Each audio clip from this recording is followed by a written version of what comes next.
Welcome to Sweet Dreams Storytelling, where we unwind, relax, and drift into dreamland. I'm your host, Mike, and I'm so glad you're joining me tonight. Let's get cozy and settle in. The story for this evening is our adaptation of a beautiful novel by Hodgson Burnett, A Little Princess. A Little Princess, Chapter 1, A New Home in London. Once upon a time, in a land of soft rains and grey skies, a little girl named Sarah Crewe arrived in the bustling city of London. She wore a dark green velvet coat with golden buttons, and her black hair was tied with a satin ribbon. She held the hand of her beloved papa, Captain Crewe, who smiled at her with eyes full of love. Sarah had come from far away, India, a land of bright sunshine, blooming flowers, and monkey chatter in the trees. It was the only home she had ever known, filled with warm breezes and her father's cheerful stories. But now, her father was bringing her to Miss Minchin's Select Seminary for Young Ladies, a boarding school in London, where she would learn to be a proper young lady while he returned to India for business. As their carriage rattled through the cobbled streets, Sarah pressed her face to the window, watching the unfamiliar world rush past, so many chimneys, so many carriages, and everyone bundled up in coats and scarves. She whispered to her doll, Emily, who sat quietly beside her in a lace dress and bonnet. "London is rather grey," Sarah said softly, "but we must be brave and clever, just like in the stories." Emily, of course, said nothing. She never did. But Sarah believed Emily understood everything. When they reached the school, Captain Crewe helped Sarah down from the carriage. The tall brick building loomed before them with ivy crawling up the walls. A prim woman with a tight bun and a tighter smile stood at the door. This was Miss Minchin. "You must be Miss Sarah Crewe," Miss Minchin said, looking her up and down as if she were a package to be weighed. "We have been expecting you." Sarah gave a small curtsy and said, "Yes, ma'am. This is my doll, Emily." Miss Minchin looked at Emily with raised eyebrows but said nothing. She led them through the polished halls, past paintings in golden frames and tall windows with rain tapping gently against them. Sarah felt the hush of the place, like the quiet before a story begins. Captain Crewe had spared no expense for his little girl. He loved her more than anything in the world. He had sent books, fine dresses, and even a special doll's wardrobe for Emily ahead of time.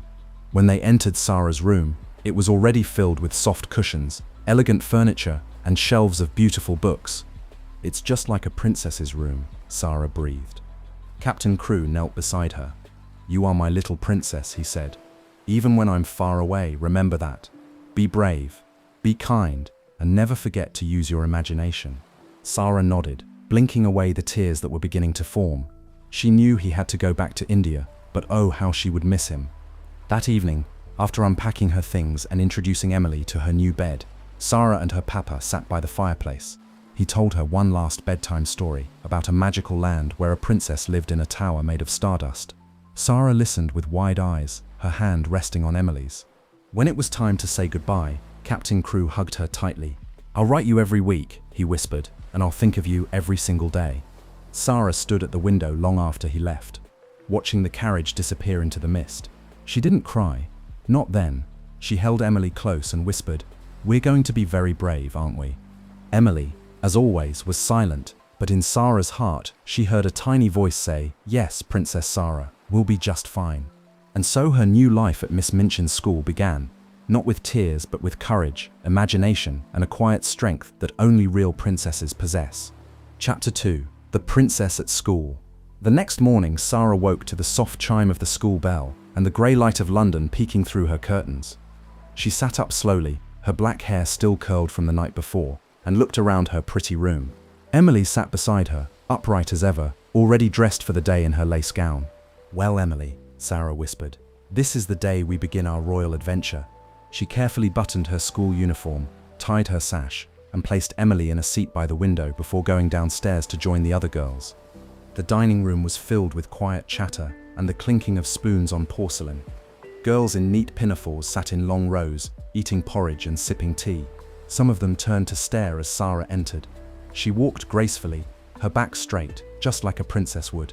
At the head table sat Lavinia Herbert, a tall girl with neat curls and sharp eyes. She studied Sarah with a frown. Lavinia was used to being the best dressed and most admired girl in the school, and here was this new girl, with her fancy clothes and calm manner, already stealing glances and whispers. Miss Minchin clapped her hands for silence. "Young ladies, this is Miss Sarah Crewe, our new student." Please make her feel welcome." Sarah nodded politely. "Good morning, everyone." After breakfast, lessons began. Sarah was guided to her seat in the classroom, where rows of desks waited.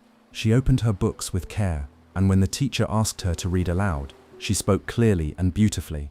Her voice was soft but sure, like someone used to telling stories. The other girls listened closely. Sarah seemed to know many things: history, French, poetry, and yet she never bragged.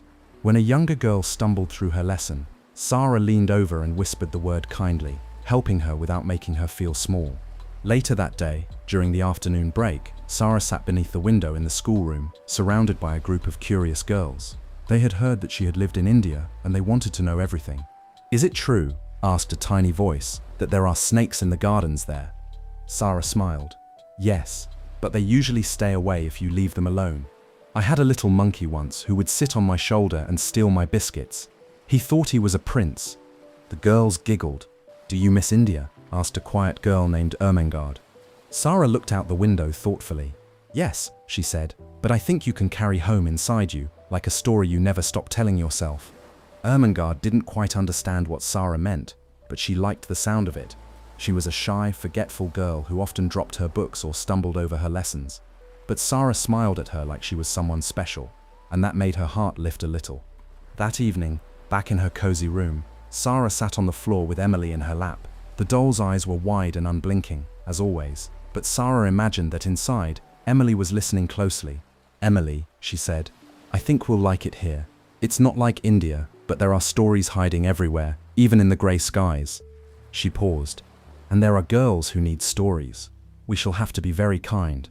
She kissed Emily's porcelain cheek and tucked her into the little doll bed beside her own. And in the quiet of the night, with the city murmuring softly outside, Sarah imagined herself a real princess. Not because of her fine dresses or her father's fortune, but because she believed that true royalty meant being gentle, brave, and kind, even when no one was watching. And that perhaps was the most magical thing of all. Chapter 3. Emily the Doll.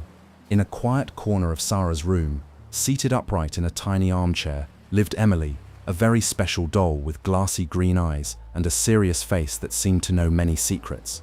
She never smiled, never frowned, and never moved unless Sarah placed her somewhere new. But to Sarah, Emily was more than cloth and porcelain. She was a companion, a listener, and sometimes a queen. Sarah had always believed that Emily was different from other dolls, not because she wore silk dresses or had golden slippers, but because Emily could think silently, of course. She didn't need to speak out loud because Sarah always knew what she meant. Every evening, after lessons and tea, Sarah would come into her room, set her schoolbooks aside, and sit down with Emily in front of the fire. "Well, Emily," she would begin, "today was quite an interesting day." And then she would talk. She told Emily everything about Lavinia's sharp remarks, about little Lottie crying for her mama, about Ermengarde's brave effort to remember her French verbs. She spoke of the books she read, the stories she imagined, and the cold weather outside that made the school walls feel extra tall and grey. Emily never interrupted. "She's a very superior doll," Sarah told Ermengarde one day. "She always listens, and she never tells secrets. I believe she's had many adventures." Ermengarde looked at the doll with wide eyes. "Does she ever tell you about them?" "Not in words," Sarah said, "but sometimes, when I look into her eyes, I know, I just know." One rainy afternoon, while thunder rumbled over London, Sarah sat Emily in the middle of the room and built a pretend throne from books and blankets. She draped a scarf around her and bowed low. "Today, you are the Empress of Imagination," she declared, "the ruler of kingdoms no one else can see." Then she lit a single candle and began telling a story about Emily's magical land, where the skies were lavender, the rivers were made of stars, and animals spoke with kindness. Downstairs, Miss Minchin might have called such things nonsense, but to Sarah, they were important.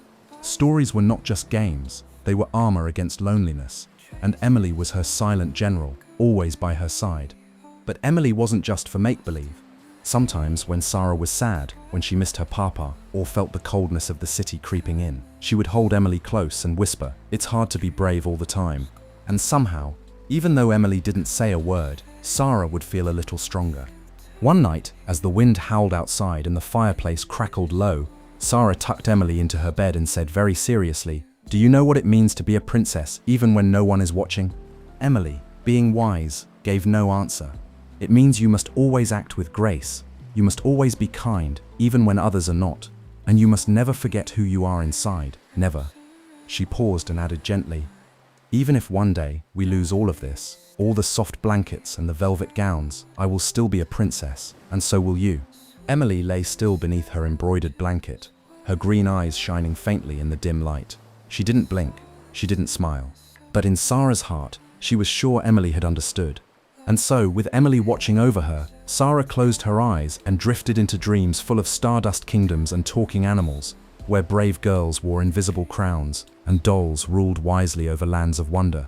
Chapter 4. Lavinia's Jealousy.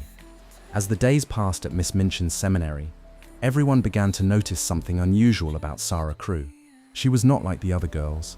It wasn't just the way she dressed in velvet and ribbons, or that her boots were made of softest leather. No, it was something quieter, something that shimmered around her like sunlight in the fog. Sarah acted like a princess, even though she didn't wear a crown. She never raised her voice, she shared her books, she helped tie younger girls' sashes when they were crooked, and when someone was lonely, Sarah noticed. She always noticed. But not everyone liked this. Lavinia Herbert, the oldest girl in the school, had long considered herself the most important. She had elegant curls and a loud voice. She always answered questions first, always took the best seat, and always had something to say, especially when it was unkind. Before Sarah arrived, Lavinia had been the center of attention. Now the younger girls gathered around Sarah to hear her stories about India and enchanted lands. Even Miss Minchin had praised Sarah's manners and cleverness more than once. It made Lavinia's cheeks turn red and her words turn sharp. One afternoon, as the girls were practicing French, Lavinia sat beside Sarah and whispered, just loud enough to be heard, "You think you're better than us, don't you?" Sarah turned, surprised. "No," she said gently, "I don't think that at all." "You act like a princess," Lavinia sniffed, "talking to your doll like she's real, telling silly stories, that's for babies." Sarah looked at Emily, who sat neatly in her chair with her painted eyes wide open. "She's my friend," Sarah replied calmly, "and everyone needs a little make-believe sometimes. Even you, Lavinia." The other girls tried not to giggle. Lavinia's eyes narrowed, but she said nothing more. Sarah didn't speak out of meanness. She never did. But her kindness sometimes made Lavinia feel small, and she didn't like that feeling at all. Later that day, during their walk around the school garden, Lavinia whispered to one of her friends, "She's just pretending to be perfect. Let's see what happens when things go wrong." But things didn't go wrong, not for a while. Sarah continued to help the younger girls with their lessons. She told them bedtime stories filled with dragons and deserts, secret forests and magical palaces. She even made up a new story just for Lottie, the smallest girl in the school who cried often and missed her mother terribly. "You see, Lottie," Sarah told her one night, "you have a star in your heart. It's always there even on cloudy days. When you feel lonely, close your eyes and remember it." Lottie sniffled and smiled. "Do you have a star too?" "Yes," Sarah said softly. "Mine shines very quietly, but it never goes out." Lavinia overheard and rolled her eyes. "Stars in hearts. How foolish," she muttered. But deep down, she remembered those words. That night, Sarah sat with Emily and sighed. "I think Lavinia is very unhappy," she whispered. "And when people are unhappy, they sometimes try to make others feel unhappy too." Emily, as always, said nothing. But Sarah imagined her saying, "Then all the more reason to be kind." Sarah nodded. "Exactly, Emily. We shall not let our kindness shrink. We must make it even bigger." She kissed Emily on the head and climbed into bed, her thoughts full of gentle bravery and stories still waiting to be told. Outside, the moon peeked through the clouds, and for a moment the schoolyard below looked silver and soft, like a page from one of Sarah's stories. Even when someone tries to dim your light, she had learned, you can choose to shine brighter. And that, after all, is exactly what a princess would do. And Chapter 5. The Birthday Party. In the days leading up to Sarah's birthday, the air inside Miss Minchin's seminary seemed to shimmer with excitement. Even the tall, cold walls of the school felt a little brighter. Sarah would soon be 11 years old, and Miss Minchin had planned a celebration unlike any the school had ever seen. After all, Captain Crewe had written ahead to say that no expense should be spared for his beloved daughter. Boxes had already arrived, stacked high and wrapped in brown paper and twine. Inside were elegant dresses, silk sashes, books with golden pages, and even a beautiful velvet cloak trimmed in soft white fur. One box was so large and so mysterious that everyone whispered about it in the hallways. "I think it's a pony," one girl said. "No, it's a carriage for her doll," said another. But Sarah just smiled. Whatever it is, Papa picked it out. That's what matters most. She missed him terribly, but knowing he had chosen each gift made her heart feel full. The morning of her birthday, the girls gathered around as Sarah unwrapped the last box. Inside, lying in a satin nest, was the most beautiful doll anyone had ever seen. Her curls were golden, her eyes were glassy blue, and her gown was made of real lace. Everyone gasped. "She's a doll fit for a queen," said Lottie. Sarah gently lifted the doll from the box. "Her name," she said thoughtfully, "is Rosalie. Emily will take care of her." And then, with great care, she set Rosalie beside Emily on a tiny cushion chair and said, "Don't worry, Emily, you're still the wise one." That afternoon, the drawing room was transformed for the party. A long table was set with china teacups, frosted cakes, sugared plums, and a tower of pink-tinted biscuits. Candles glowed in crystal holders, and the fireplace crackled cheerfully. Miss Minchin stood near the door in her finest black gown, her lips pressed into a smile that didn't quite reach her eyes. Lavinia and the other girls wore ribbons and curled their hair. Everyone was invited. Even Becky, the scullery maid, was allowed to peek through the door for just a moment. Sarah had asked for that. Because a real princess, she said, shares her happiness with everyone. Sarah welcomed her guests with perfect politeness and warm laughter. She told stories and poured tea and made each girl feel important. Even Lavinia, who had tried her best not to be impressed, sat quietly and accepted a sugared plum when Sarah offered it. But just as the music began to play and laughter bubbled through the room, the door opened. Miss Amelia, Miss Minchin's younger and gentler sister, hurried in, her cheeks pale. She walked to Miss Minchin and whispered something. The music stopped. Miss Minchin's face changed at once. She turned cold and stiff, like someone had shut a door in her heart. She stepped forward and said in a flat voice, "Sarah, come with me, at once." The girls looked around, puzzled. Sarah stood, confused but obedient, and followed Miss Minchin down the hallway, her party shoes clicking on the polished floor. Inside the office, everything felt heavy. Miss Minchin stood behind her desk, holding a letter. "I'm afraid," she said sharply, "that your father is dead." Sarah stood very still. Dead? Her heart couldn't understand it. Miss Minchin continued, "He has lost all his money in a foolish investment. There is nothing left. You are now a beggar." A beggar? The words fell like stones into a deep, dark pool. Sarah's hands trembled, but she said nothing. Her papa, gone? Her room, her dresses, her treasures. They meant nothing now. What mattered was that her dearest friend in the world, the one who called her princess and told her bedtime stories, was no longer in the world. Miss Minchin's voice grew colder. "You will no longer be a student here. You have no funds. You will earn your keep as a servant, working for your bread." Still, Sarah said nothing. Not one tear fell. Not yet. Instead, she stood tall, just as her papa had taught her. Just as she had promised Emily she always would. "I understand," she said quietly. Miss Minchin stared at her, waiting for a tantrum, or begging, or weeping. But none came. Sarah simply turned and left the office, walking past the party table where the candles still flickered, and the cakes still sat untouched. The beautiful new doll, Rosalie, sat beside Emily, two silent watchers of a moment that had suddenly become a memory. Sarah did not look back. She walked to her room, where everything had already changed. But in her heart she whispered to herself, "Even now, I am still a princess. I must remember that. I must." And in that small, quiet whisper, the magic of her father lived on. Chapter 6. A Harsh New Life. The next morning, the sun rose just as it always did. The city of London yawned beneath a pale sky, and the school bell rang through the halls of Miss Minchin's seminary. But for Sarah Crewe, everything had changed. Gone were her soft gowns and velvet shoes. Gone were the fire-lit rooms and the gentle sound of her papa's voice in her memories of India. Gone even were the little kindnesses from Miss Minchin, who now barely looked at her. Sarah stood in a plain, scratchy dress, her hands folded in front of her. Her new room was not warm and cozy, but small and cold, an attic at the very top of the house. The ceiling sloped sharply, and the wind crept in through the cracks. The walls were bare, the floor was creaky, the bed was hard and thin. And yet, Emily was still there, sitting quietly on the windowsill. "You look as though you understand," Sarah whispered. "We are in a story now, Emily, the kind where the princess loses her castle." But even in her sorrow, Sarah did not cry. Miss Minchin had wasted no time. "You will begin your duties at once," she said. "You will clean the schoolrooms, run errands and help with the younger girls. You may eat scraps from the kitchen and be grateful for them." So Sarah worked. She swept ash from the fireplaces. She scrubbed floors until her hands were raw and red. She carried heavy baskets up and down the stairs, and though she was tired and her clothes never seemed warm enough, she never complained. She carried herself with quiet dignity, as though she still wore a crown on her head, even if no one could see it. Some of the girls watched her with wide eyes. "Is that really Sarah Crewe?" they whispered. "The one who had the birthday party?" "She looks like a servant now," Lavinia said with a smirk. "She's not a princess anymore." But even Lavinia noticed something strange. Sarah did not look broken.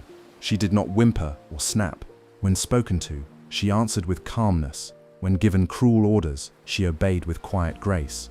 "She's playing a game," Lavinia huffed. "She wants us to feel sorry for her." But Sarah was not playing a game. She had simply decided something very important. She would pretend with all her strength that she was still a princess, not because of her clothes, but because of what lived inside her. "There are many kinds of princesses," she whispered to Emily one cold night. "Some wear crowns, others wear courage. I think that's the better kind." When she finished her work in the evening, she would slip up to the attic, her arms tired and her feet sore, but she still made a little place for Emily, still folded her worn shawl neatly, and still looked out the window at the stars. She imagined her papa somewhere beyond those stars, still watching her, still proud. Sometimes, when the wind howled outside and the fire below had long gone out, Sarah would lie awake and whisper stories to herself. In her imagination, the attic became a tower, and she was a brave girl imprisoned by an enchantress. She would rescue herself with wisdom and kindness. She would not let bitterness take root in her heart. And in the shadows of that little room, her imagination became her secret lantern, glowing gently in the darkness. She was tired, she was lonely, she missed her father with every piece of her heart. But still, she remembered, a princess is kind, a princess is brave, a princess always holds her head high, even when she is afraid. And so Sarah held her head high and carried her invisible crown wherever she went. Chapter 7. The Attic Room. The Attic Room. At the very top of Miss Minchin's school, where the ceilings were low and the wind whispered through the cracks, was a little room no one ever visited, except for Sarah Crewe. It had a tiny bed pushed into the corner, a worn rug that barely covered the floor, and a single chair with one leg shorter than the others. The only window was small and dusty, and through it, Sarah could just barely see the sky. This was her new room, the attic room. To most, it would have looked like a dreadful place. Cold, lonely, empty. But to Sarah, it became something else entirely. She stood in the middle of the floor that first evening, holding Emily close, and said softly, "We are in a castle now, Emily. A very quiet, secret castle. We must be very clever and very brave to live here." She began at once to imagine. The walls in her mind were not bare and stained, but covered in tapestries of deep blue and gold. The window became a magical glass that let her see into far-off lands. The chair with the wobbly leg was a throne, and the cracked floorboards were enchanted wood that creaked only when it wanted to tell secrets. She whispered stories to Emily about how they were trapped by an evil headmistress who had stolen their fortune and locked them away, but they would not give in. They would live nobly, like true royalty. And that made all the difference. Each night, after a long day of hard work, cleaning hearths, running errands, and climbing endless stairs, Sarah would return to her little room and set about her royal routine. She would dust off Emily's chair and say, "Your Majesty, your throne is ready." She would tidy her few belongings, fold her thin shawl neatly, and make her bed with a kind of grace that made the whole attic feel just a little brighter. One night, while sitting on her trunk and watching the candlelight flicker against the slanted ceiling, she heard a soft creak outside her door. It was Becky, the scullery maid. Becky was a thin girl with rough hands and tired eyes, always hurrying, always silent, until Sarah smiled at her one day in the kitchen and said, "Would you like a story?" Now Becky often crept up to the attic when she could, just for a few minutes to hear Sarah's soft voice spin tales that made their troubles feel a little lighter. That night, Becky came in carrying a bit of stale bread. "I saved this for you," she said shyly. "Didn't want you going to bed with nothing." Sarah's eyes softened. "Thank you, Becky. That's very kind." They sat together in the candlelight, two girls in patched clothes with aching feet and empty bellies, and for a little while they weren't hungry servants at all. They were travelers in faraway lands, explorers of jungles or noble warriors in a hidden kingdom. Sarah told a story about a girl who lived in a tower and tamed the wind with her voice. Becky listened with her chin in her hands, smiling softly, forgetting all about her sore knees. When the story ended, Sarah said, "It's not such a bad room, is it? If you imagine hard enough." Becky looked around and grinned. "It's almost pretty, if you don't look too close." Sarah laughed, a real laugh, bright and clear, and for a moment the attic didn't feel cold at all. Later, when Becky had tiptoed back to her chores, Sarah climbed into bed and pulled the thin blanket to her chin. She looked out the window at the stars, faint and flickering. "Good night, Papa," she whispered. "I'm still being your brave little princess, just like you said." And Emily, sitting on her windowsill throne, watched over her quietly as the wind hummed a lullaby through the rafters. Even in the poorest, coldest corner of the world, Sarah's heart was full of warmth, because a princess can live in an attic if she carries her palace within her. And Chapter 8, A Friend in the Kitchen. As winter crept closer and the winds grew sharper, the great house of Miss Minchin's seminary groaned and shivered under its high stone walls. In the attic room, Sarah Crewe woke before the sun each day, her breath turning to mist in the cold air. Her days were long and full of chores, scrubbing floors, carrying coal, dusting staircases, and running errands with aching feet. But even through the bitterness of the cold and the weariness in her bones, she carried herself with quiet grace. And there was one place that offered a tiny drop of warmth: the kitchen. The kitchen, with its banging pots, clanging spoons, and the steady crackle of fire, was always busy. And in that busy place worked Becky, the scullery maid, who had quickly become Sarah's truest friend. Becky was thin and small, with wisps of hair that refused to stay tucked away. She was often scolded by the cook and given the worst jobs, peeling endless potatoes, carrying heavy buckets, washing the floors again and again. But when Sarah came quietly through the back door to fetch something for Miss Minchin, Becky would always look up and smile. It was not a grand smile, but it was a real one, and that made it beautiful. "Back again, miss," Becky would whisper. Sarah would smile back. "Yes, and quite ready for a cup of warmth. Shall we pretend it's a feast?" They didn't have cakes or sweet tea or hot pies, but sometimes Becky could sneak Sarah a scrap of toast, a small bit of cheese, or a spoonful of leftover stew. "Don't let cook catch you," Becky would say as she handed it over. "She'll have both our heads." "I'll say I found it in the forest," Sarah would whisper, "a gift from the elves." Then they'd both giggle, quietly, so no one else would hear. Sometimes, late at night, Becky would climb the long staircase to Sarah's attic. She would knock softly, and Sarah would open the door as if welcoming a guest to a royal court. "Ah, Lady Rebecca," she'd say, sweeping a deep curtsy. "You've arrived just in time for the storytelling hour." And they would sit together in the flickering candlelight, huddled under a threadbare blanket, and pretend they were warm. Sarah told stories of deserts where the sand glittered like gold, and palaces where children ruled with kindness. She spoke of enchanted kitchens where all the pots stirred themselves, and of dolls who came to life in the moonlight to dance on the windowsills. Becky listened, wide-eyed, forgetting the sore spots on her hands and the cold in her toes. When Sarah spoke, the world seemed larger and brighter and full of impossible wonders. "Do you really think it can be true," Becky asked one night, "that we're princesses inside?" Sarah nodded. "I'm sure of it. A princess is someone who stays kind, even when the world is cruel, who keeps a story in her heart, even when she's cold and tired." Becky looked down at her calloused hands, then back at Sarah. "Then I reckon you're the grandest princess I've ever met," she said softly. Sarah didn't reply, but her eyes shone.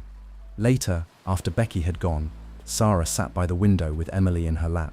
She wrapped her shawl tighter around her and watched the stars twinkle high above London. "We're lucky, Emily," she whispered. "We have a friend." Emily said nothing, but her painted eyes seemed to agree. And even though the attic was cold and the day ahead would be hard, Sarah smiled as she drifted to sleep. Because when two hearts share hope and kindness, even the humblest kitchen and the barest attic can become a place of quiet magic. Chapter 9. The Indian Gentleman.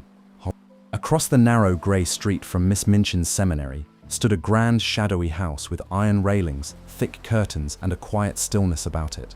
Most of the girls paid it no mind. It seemed gloomy, and the windows were always shut. But to Sarah Crewe, it became a place of great curiosity.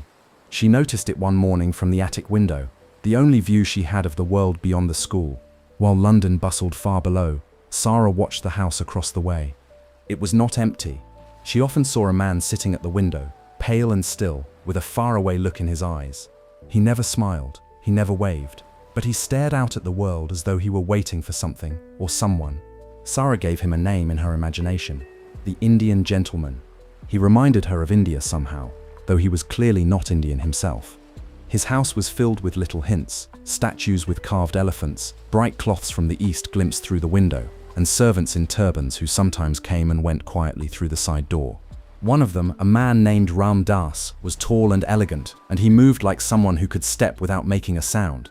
Sarah once saw him on the rooftop garden of the house, tending to small plants in the cold air. Sometimes, their eyes would meet across the alleyway. Sarah always gave a small nod. Ram Das always returned it, silently, with a look that was almost kind. She liked to imagine what might be happening inside the Indian gentleman's house. Perhaps, like her, he was sad. Perhaps, like her, he had lost someone. Perhaps he too told stories to keep the cold away. One day, Becky joined her at the attic window. "Do you ever wonder what's in there?" Becky whispered. Sarah nodded. "I do. I think he's lonely. He looks like someone who remembers things all the time." "What kind of things?" Sarah turned, her eyes thoughtful. "The kind that make your heart ache. The kind you never really stop thinking about, even when you're asleep." Becky shivered. "I don't like houses that don't laugh." Sarah smiled gently. "Then maybe someone just needs to bring some laughter to it." From that day on, Sarah began watching the Indian gentleman more closely. Not out of curiosity, but from a quiet feeling inside her chest. She didn't know why, but she felt connected to him. Perhaps it was because he seemed to live between two worlds, just like she did, between wealth and poverty, between memory and reality, between then and now.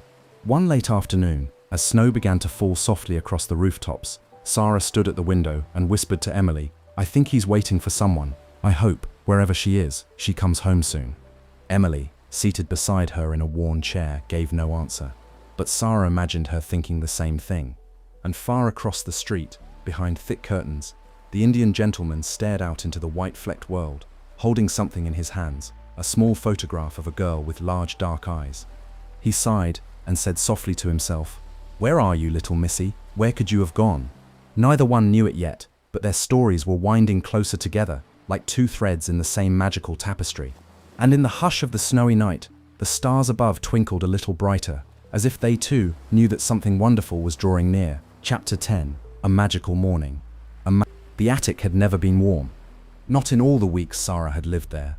The wind slipped through the cracks in the window frame and tiptoed across the floor.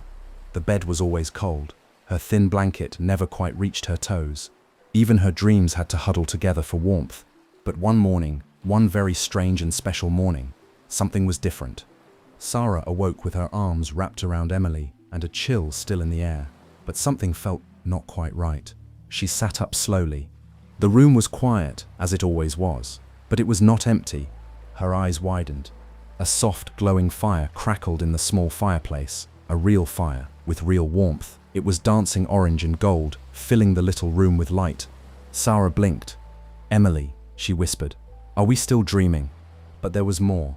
A rug covered the cold floor, now thick and colorful, with swirling patterns like something from India. A blanket, soft as feathers, had been laid over her during the night, and at the foot of her bed stood a tray with a warm pot of tea, buttered toast, and even a small meat pie, still steaming gently. She reached for the cup, her fingers trembling, half afraid it would all vanish if she moved too quickly.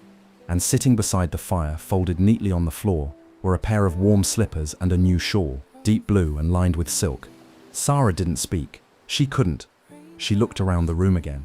Every little detail had changed. Yet nothing had made a sound.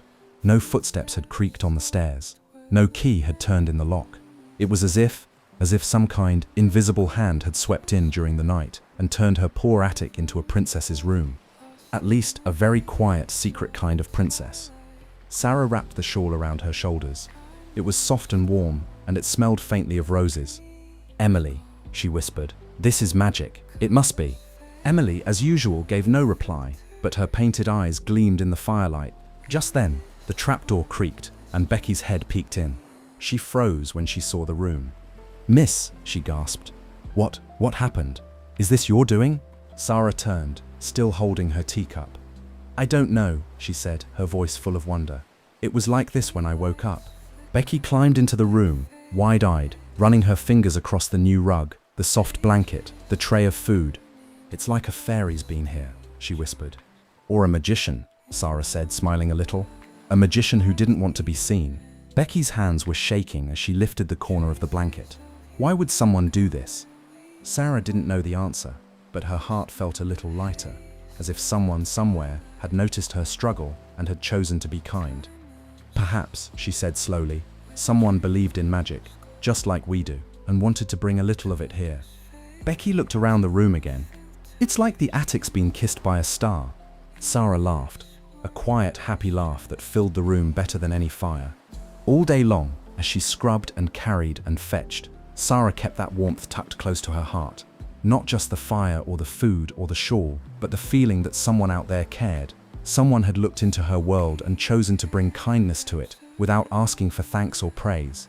And across the alleyway, behind thick curtains, a man named Ram Das stood quietly beside his master, the Indian gentleman, who watched the schoolhouse window with tired eyes.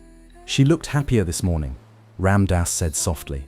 The Indian gentleman didn't speak for a long time. Then, with a sigh, he said, "I hope the little kindness helps. I feel as though I know that child, as if I've been waiting to see her."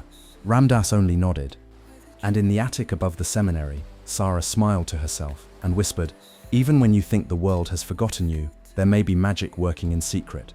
Because magic, after all, often wears the quietest shoes." Chapter 11. A visit to the bakery. The cold in London that week was sharper than ever. Frost clung to the windows like lace, and each breath turned silver in the air. Sarah Crewe, wrapped tightly in her worn shawl, made her way through the streets with a coin clutched in her mittened hand.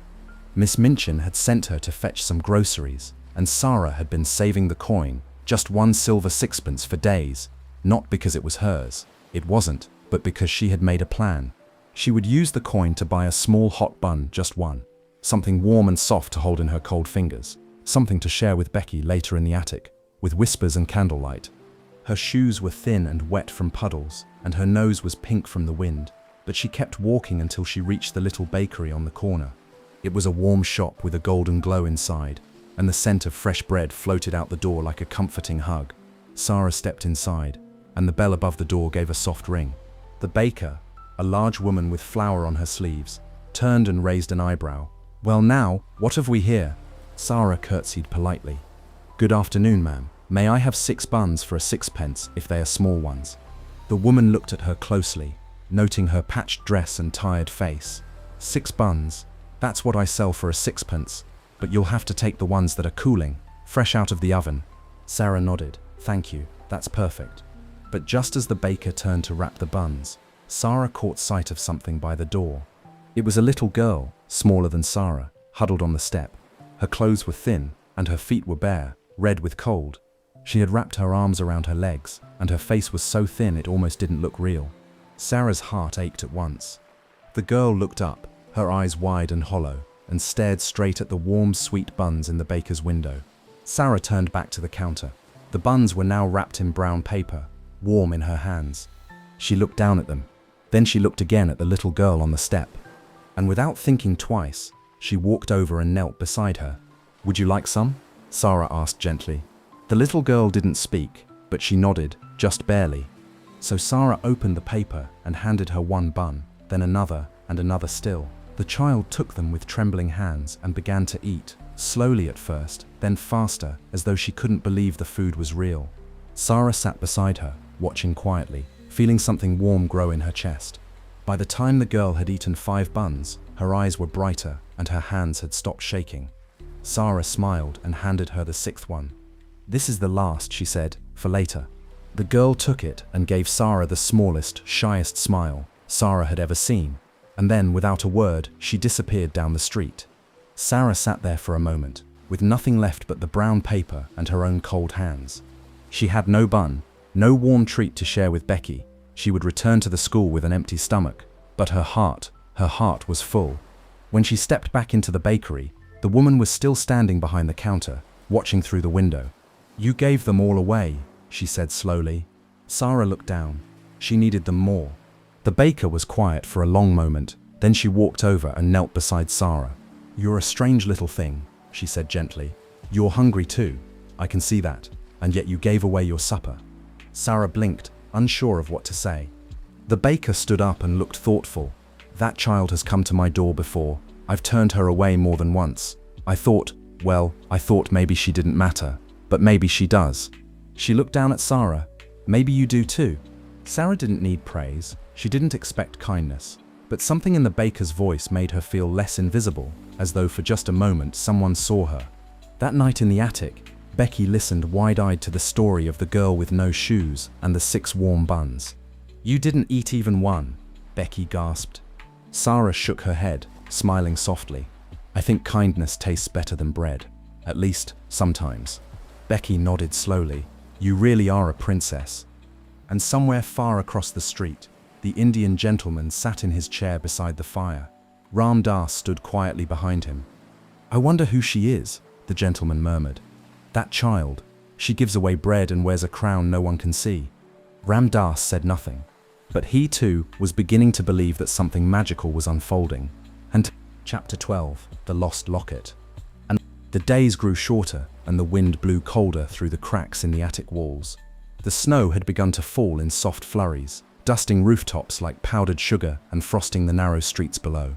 Sarah Crewe, wrapped in her threadbare shawl, carried firewood up the many stairs of Miss Minchin's seminary. Her fingers were numb, and her cheeks were red from the icy air. But in her heart she still carried something warm, the memory of her papa, and the quiet hope that the world still held a little magic. That evening, while tidying her tiny attic space, Sarah knelt beside the small trunk where she kept her few belongings. The candle flickered, casting shadows along the slanted ceiling. She opened the trunk slowly, reaching inside to check on her keepsakes: a scrap of ribbon, a worn book, a folded note from her father, the last he had ever sent. And then, at the very bottom, hidden beneath the lining, her fingers brushed something cold and smooth. She pulled it out gently. It was a small, heart-shaped locket on a delicate gold chain. Sarah gasped. "Emily," she whispered. "I remember this. It was Mama's." Her hands trembled as she opened it. Inside was a faded photograph. On one side, her mother, smiling softly with eyes like hers. On the other, Papa, in his uniform, looking proud and happy. Sarah clutched the locket to her chest. "I thought it was lost forever," she whispered. "I forgot it was even here." She sat on her bed and stared at the tiny pictures for a long time, feeling tears rise in her eyes. Not heavy, sorrowful tears, but quiet ones. The kind that fall when your heart remembers something you didn't realize you'd been missing. It wasn't made of magic, it wasn't food or fire or warmth, but the locket made her feel connected, as if her parents were still close, as if their love wrapped around her like a blanket that even the cold could not reach. She held it up to the light and spoke softly. "This is what keeps me brave, Emily. Not gold or velvet or grand rooms, just love." The next day, Sarah tucked the locket beneath her blouse, where it hung close to her heart. She did her chores as usual, fetching water, sweeping hallways, carrying messages, but something in her had changed. She stood a little taller. She smiled a little more. And when Miss Minchin scolded her for being slow, or Lavinia muttered something cruel, Sarah's fingers would brush against the locket beneath her dress, and she would remember, "I am loved, I am not alone." That evening, she shared the discovery with Becky. "It's beautiful," Becky whispered as Sarah placed the locket in her hand. "They look so kind." "They were," Sarah said. "And somehow, they still are. I think Papa would have wanted me to find this now when I needed it most." Becky looked at her with wide eyes. "Do you think things will ever get better?" Sarah looked up through the attic window at the stars twinkling faintly through the frost. "I don't know," she said honestly, "but I think if we keep being kind, if we keep believing in the good things, maybe they already are, in little ways." And across the street, in the large quiet house, the Indian gentleman sat near his fire again, staring into the flames. He reached into a small wooden box and pulled out a twin locket, worn with time. It matched Sarah's exactly. He held it tightly, unaware that not far away, in a cold attic, the little girl he had been searching for was remembering him. The threads of their stories were drawing closer, and the locket, warm against Sarah's heart, was beginning to glow with quiet meaning. Chapter 13. Secrets in the house next door. By now, the attic no longer felt quite so empty. Though the wind still whispered through the rafters and the stairs still creaked beneath Sarah's tired feet, there was something new, a mystery blooming in the air like early spring beneath the snow. Strange, quiet things had begun to happen. Every few days, Sarah would return from her long chores to find her room touched by something invisible. One evening, there was a new cushion on her chair. Another night, a warm blanket folded at the foot of her bed. Once, a little basket with fresh bread, a boiled egg, and a shining red apple. Each time, Sarah would stare in wonder. "Emily," she would whisper, "someone is helping us, but who?" No one ever knocked. No footsteps creaked on the stairs. The gifts simply appeared like magic. Becky was just as puzzled. "It must be a fairy," she said, wide-eyed. "Or a kind ghost. Or do you think it could be a real princess in disguise?" Sarah smiled. "Maybe, but I think it's someone very real and very kind. Someone who sees us when we think we're invisible."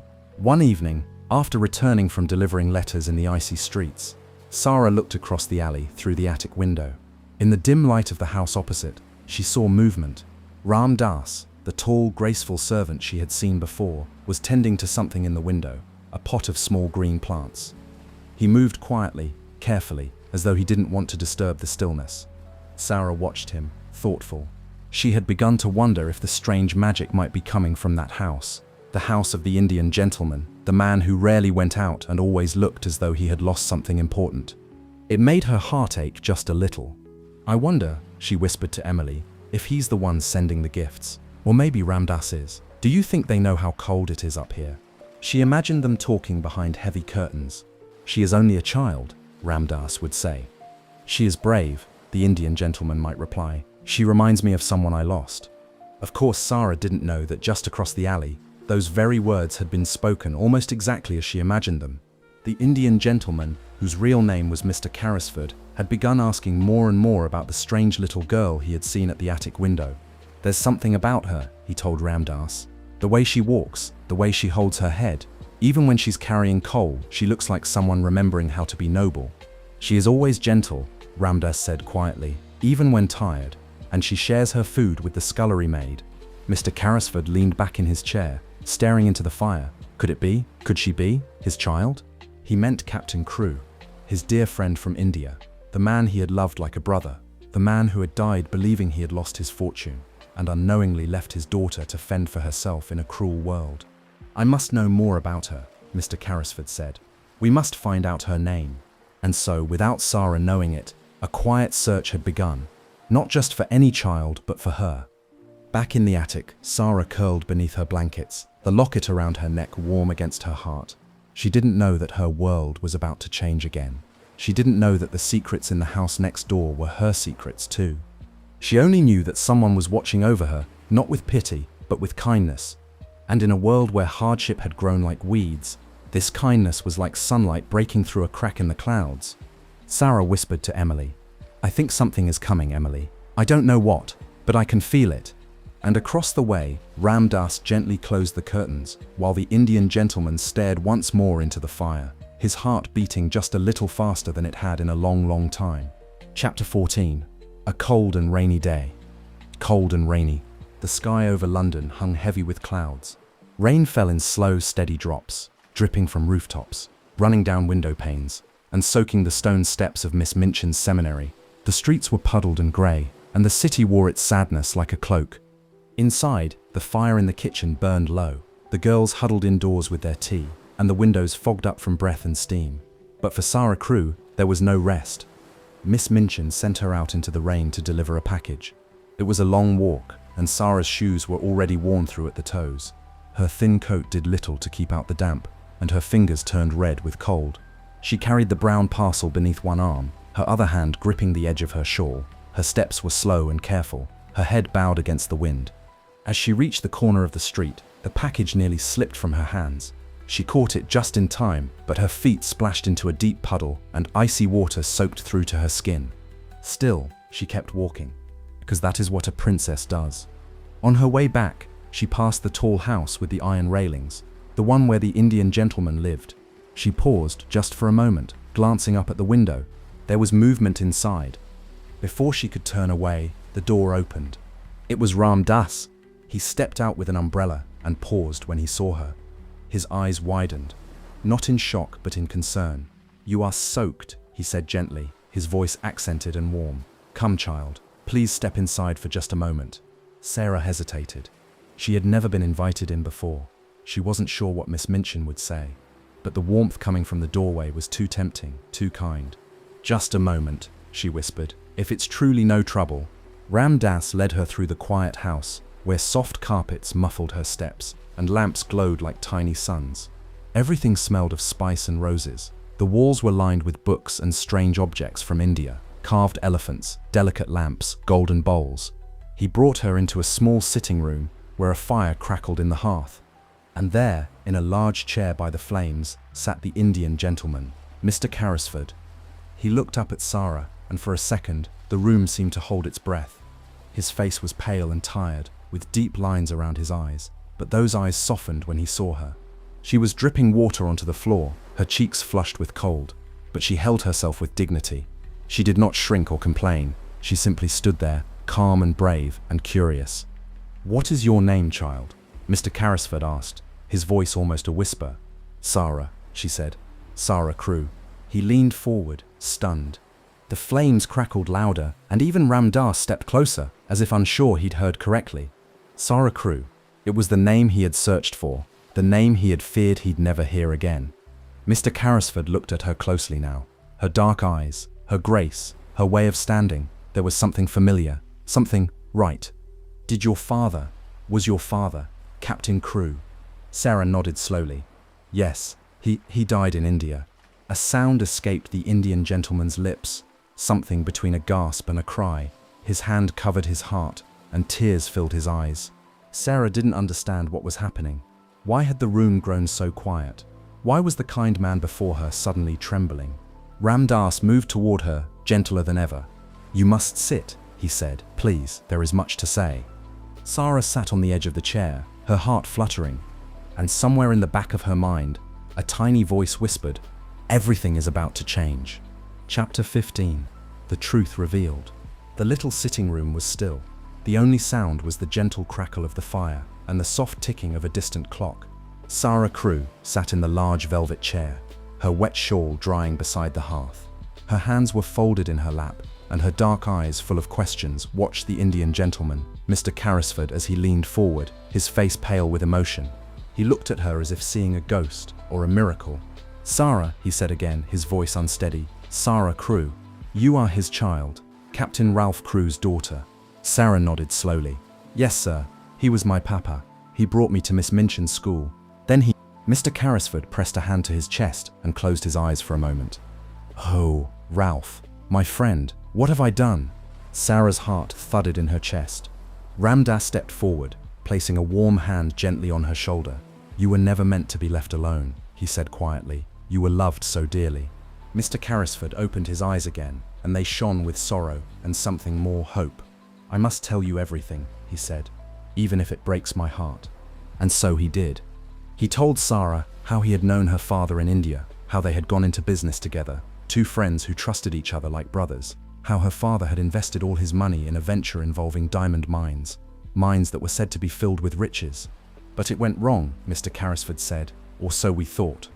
They were told the mines were worthless. Captain Crewe, devastated and far from Sarah, had fallen ill, and then, just like that, he was gone. I was sick too, nearly dead with fever," Mr. Carrisford whispered.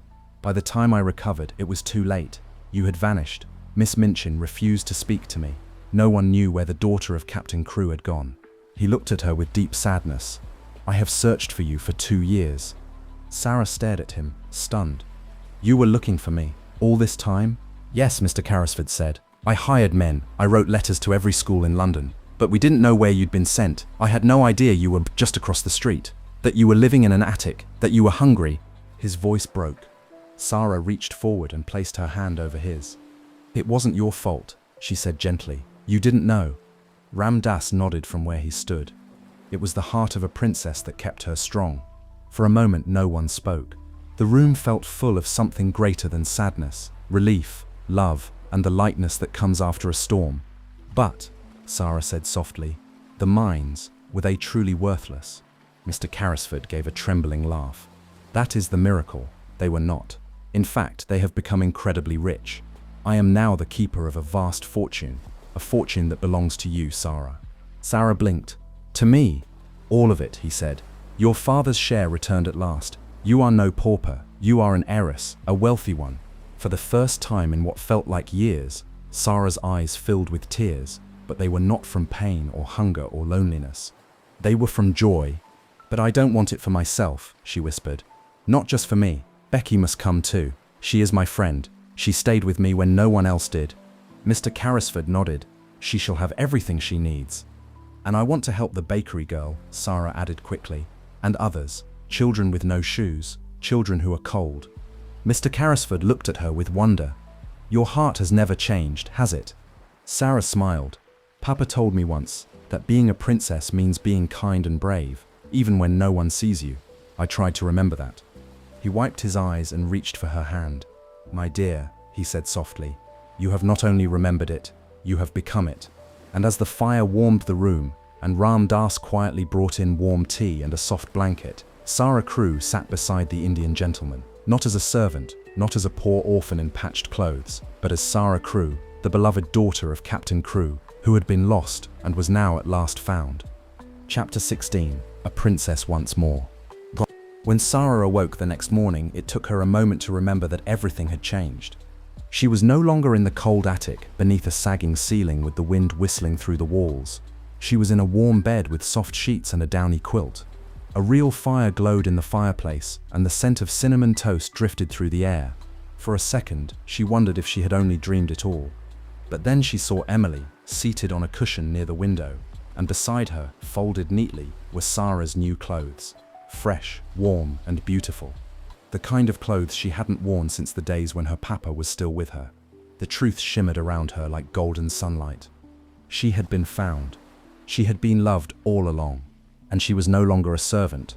She was Sarah Crewe, the daughter of a noble man, the child of a fortune once lost and now returned. But more than anything, she was still the girl with a gentle heart and a crown no one could see. When she came down the stairs, Mr. Carrisford was waiting for her with kind eyes and trembling hands. He looked healthier already, as if finding Sarah had begun to heal something inside him too. Good morning, my dear, he said. I hope you slept well? Sarah smiled. Better than I have in a long time, sir, but it feels a bit strange. Strange? He asked gently. She nodded. To have so much again, after having so little. Mr. Carrisford looked at her with great tenderness. You will never be without again, not while I live. You are not alone anymore. Later that day, Becky arrived in a cab, her eyes wide, her mouth slightly open in wonder as she stepped into the grand house. She had never seen anything like it. Sarah, she cried, I don't understand. What is this place? Sarah ran to her and hugged her tightly. It's our home now, Becky, both of us. Becky's face crumpled with disbelief. But I'm just a scullery maid. You're my friend, Sarah said firmly, and friends belong together. And so, a room was prepared just for Becky. Not a grand one, but warm and clean, with curtains and her very own bed. She had never had such things before. And every day after that, the house across the alley, once dark and silent, became a place of life. Sarah filled the rooms with stories and laughter. She invited Lottie and Ermengarde to visit and read books by the fire. She helped the Indian gentleman plant flowers in the upstairs garden and shared tea with Ram Das, who still moved with quiet wisdom and grace. But she did not forget the school. One afternoon, Sarah returned to Miss Minchin's seminary, not through the servants' door, but through the front entrance, dressed in a fine coat and gloves with Mr. Carrisford beside her. Miss Minchin's face went pale when she saw her. You, she stammered, Miss Crewe. I am no longer a servant, Sarah said quietly, and I never should have been. Miss Minchin's lips thinned. Mr. Carrisford stepped forward. Your school will be watched closely from now on. No more mistreatment of children. And Miss Crewe's tuition, if she ever wishes to return, will be paid in full, though I doubt she'll need your services. Miss Minchin said nothing. But the girls inside the school whispered to each other for days afterward. They spoke of how Sarah had walked back in like a real princess, and how even after all the cruelty, she had said nothing unkind. That, they said, was the truest kind of royalty. Back in her new home, Sarah sat by the fire with Emily, Becky, and the Indian gentleman. She looked out the window, now clean and clear, and smiled at the snow beginning to fall again. Once she had looked at the world through a cracked attic pane, holding stories in her heart to stay warm. Now she lived in the stories she had once dreamed, and she carried her kindness into every corner of it. And through it all, she remembered. A princess isn't made by gold or silk.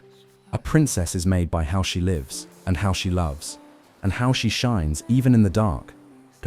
Chapter 17. Kindness Grows. Spring began to peek through the edges of London's cold, grey winter.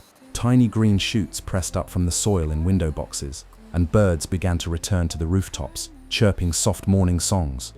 Inside the Indian gentleman's house, now so full of warmth and laughter, Sarah Crewe woke each day with something new in her heart: peace. But even though her life had changed, her clothes fine, her meals warm, and her bed soft, Sarah did not forget. She did not forget what it felt like to be hungry, to be cold, to be invisible, and she did not forget the people who still were. "Emily," she said one morning as she adjusted the doll's tiny cloak, "if we are to live like real princesses, we mustn't sit in comfort and forget others. That would make us poor in the worst way." She began her days by writing letters to schools and charities, asking how she could help.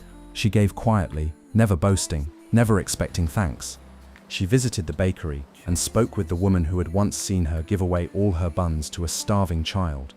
"You were the one who made me see clearly," the baker told her. "That little girl you helped, she comes by now and again. She's stronger, healthier. I've given her work sweeping the steps." Sarah smiled gently. She only needed a chance. Most people do. Sarah also made sure Becky had all she needed: a warm bed, new clothes, lessons if she wanted them, and as many storybooks as she could carry. Becky had once believed she would live in kitchens all her life, but now she walked beside Sarah, not behind her, learning to write her name with pride and reading fairy tales aloud by the fire. "This can't be real," Becky said one evening. "I still wake up thinking I'll be back under the stairs, scrubbing pots." Sarah looked at her kindly.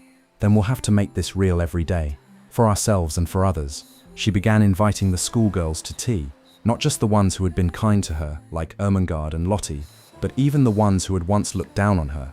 Yes, even Lavinia, who came stiffly at first, unsure how to behave around the girl she had once called a beggar. But Sarah treated her with the same grace she gave everyone else. And slowly, Lavinia's pride softened. "You're not what I thought," she said once, after finishing her third biscuit. Sarah smiled. "Most people aren't." Kindness had a way of growing. Like ivy, it spread quietly, climbing walls no one thought could bloom again. Soon, whispers of Miss Crewe's generosity spread beyond their street. Families in need received food baskets with no names attached. A boy in patched boots found a new pair waiting by the bakery door. A girl too poor to attend school was given her tuition, though she never learned who her benefactor was. But Sarah knew, and that was enough. "I think," Sarah said to the Indian gentleman one evening as they played a quiet game of chess, "that when your heart remembers how it feels to be forgotten, you're more careful not to forget others." Mr. Carrisford looked at her, his eyes bright with admiration. "You carry your crown with more grace than any queen I've ever known." Sarah laughed gently and moved her chess piece. "Then I hope I never drop it." That night, she stood by the window with Emily and looked out at the quiet street. The same street that had once held only hunger and rain and hard steps. Now it held hope. And that hope didn't come from gold or gifts. It came from every quiet act of goodness that grew and grew like candles lighting one another until the whole room glowed. Chapter 18. The Princess of Kind Hearts. The story of Sarah Crewe became something of a legend on the quiet London street where Miss Minchin's seminary stood. People whispered about the little girl who had once lived in a dusty attic with barely a crumb to eat, who had somehow become the darling of the house across the way, a grand home filled with books and fires and stories. But those who knew her best did not speak of riches or fortune. They spoke of something deeper. They spoke of her kindness. Sarah never wore a crown, though she could have. She never rode in golden carriages or filled her closets with jewels. Instead, she spent her days lifting others, gently and without pride. To Lottie, she remained a patient storyteller and comforter of tears. To Ermengarde, she was a true friend who always listened and helped her believe in herself. To Becky, she was a sister, a dreamer, a doorway to a life filled with books and laughter and fresh bread by the fire. To Mr. Carrisford, the Indian gentleman, she was a daughter of the heart. His home had become bright again, not because of her fortune, but because of her spirit. She reminded him how to live.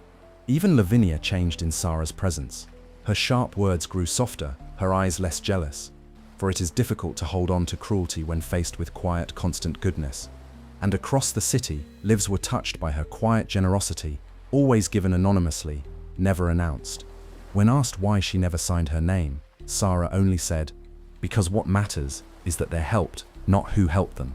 As the months passed, the attic was cleaned and left empty. But Sarah still visited it sometimes. She would climb the stairs, sit by the small window with Emily, and remember, "This is where we became strong," she would whisper, "where we imagined our way into hope." The stars outside the attic window still twinkled the same way. The wind still whispered through the rooftops. But now, the girl who sat beside that window was not forgotten, not hungry, not alone. She was the same Sarah, but now the world knew her worth. One evening, as spring returned in full bloom, Sarah stood in the garden with Becky and Mr. Carrisford. The air was warm and the flowers swayed gently in the breeze. Becky plucked a little daisy and twirled it between her fingers. "You're still the same," she said to Sarah with a grin, "just shinier now." Sarah laughed. "That's because happiness makes everything shine." Mr. Carrisford nodded. "You've taught me that the greatest treasure isn't gold or diamonds. It's love," Sarah said softly, "and kindness, and the stories we tell to keep each other going." That night, as she tucked Emily into her place and looked out at the stars, Sarah said quietly, "We're not just pretending anymore, Emily. We really are who we believed we could be." And in that moment, the world seemed still and full and just as it should be, because Sarah Crewe, once called a princess in jest, had become something even more powerful, the Princess of Kind Hearts. A girl who showed that you can lose everything and still have the most important things of all: imagination, compassion, and courage that shines in the dark. Well, thanks for spending this quiet time with me here at Sweet Dream Storytelling. I hope you're feeling relaxed, peaceful, and ready for a restful sleep. As we say goodnight, let the calm background music guide you gently into dreamland. Before you go, don't forget to like the video and subscribe, and until next time, rest well.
Footsteps soft where the memories lie.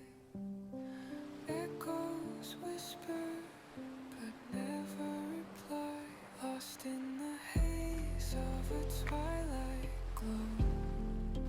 Time moves slow where the dreams go. Colors fade to a filtered hue. In this world it's just me and you.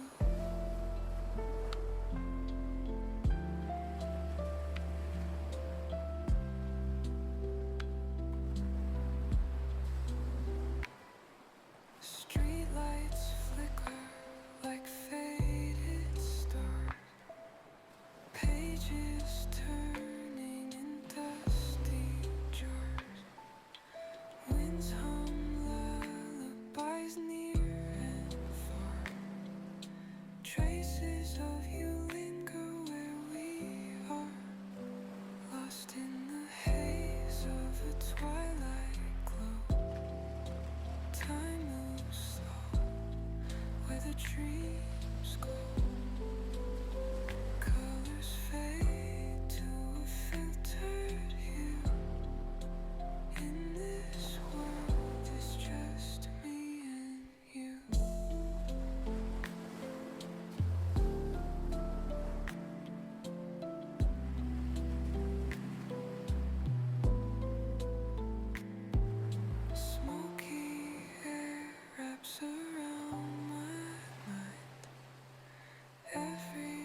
Footsteps soft where the memories lie.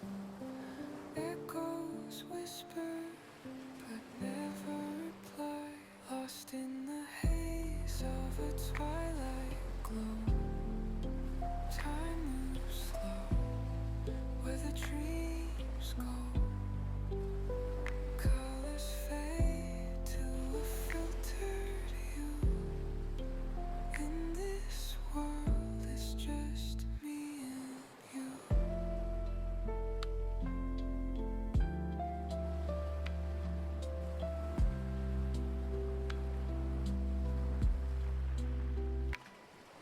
Streetlights flicker like faded stars.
Footsteps soft where the memories lie. Echoes whisper but never reply. Lost in the haze of a twilight glow. Time moves slow where the dreams go. Colors fade to a filtered hue. In this world it's just me and you.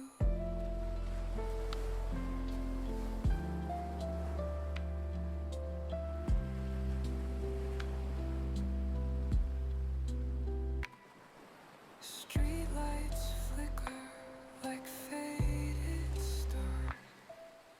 Pages turning in dusty jars. Winds hum lullabies near and far. Traces of you linger where we are. Lost in the haze of a twilight glow. Time moves slow where the dreams go. Colors fade to a filtered hue. In this world it's just me and you.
static hum of a fading sky.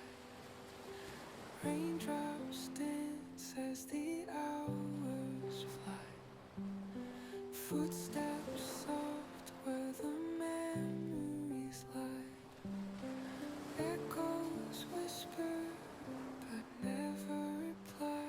Lost in the haze of a twilight glow. Time moves slow where the dreams go. Colors fade to a filtered hue. In this world it's just me and you.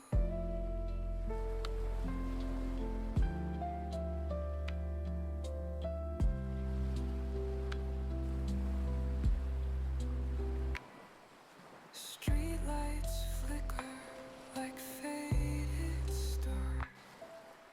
Pages turning in dusty jars.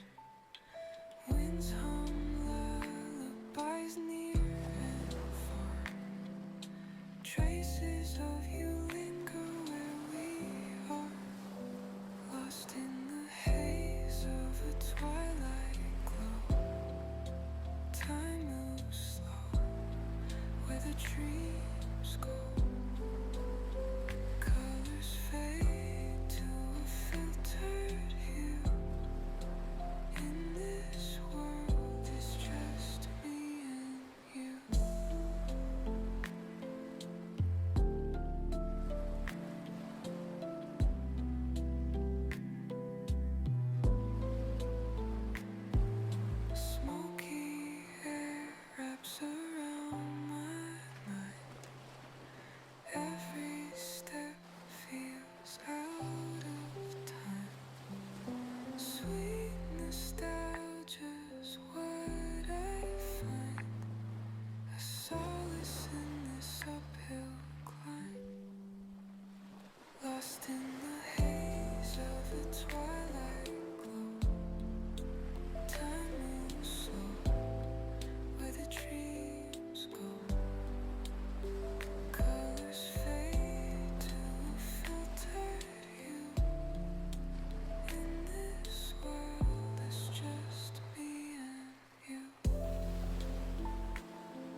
static hum of a fading sky.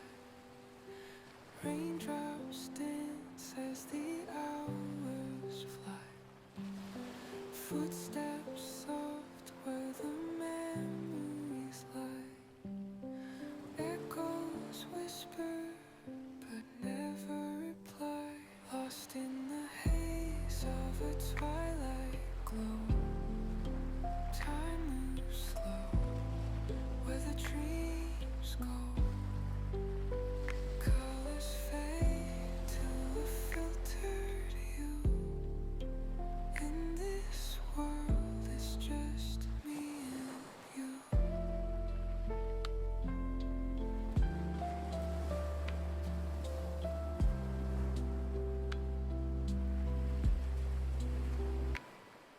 Streetlights flicker like faded stars.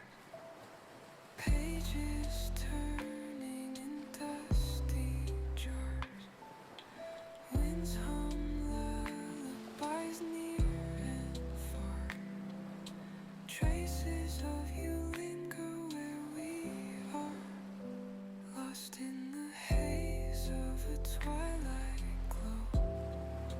Time moves slow where the dreams go. Colors fade to a filtered hue. In this world it's just me and you.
static hum of a fading sky. Raindrops dance as the hours fly. Footsteps soft where the memories lie. Echoes whisper but never reply. Lost in the haze of a twilight glow. Time moves slow where the dreams go. Colors fade to a filtered hue. In this world it's just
stars.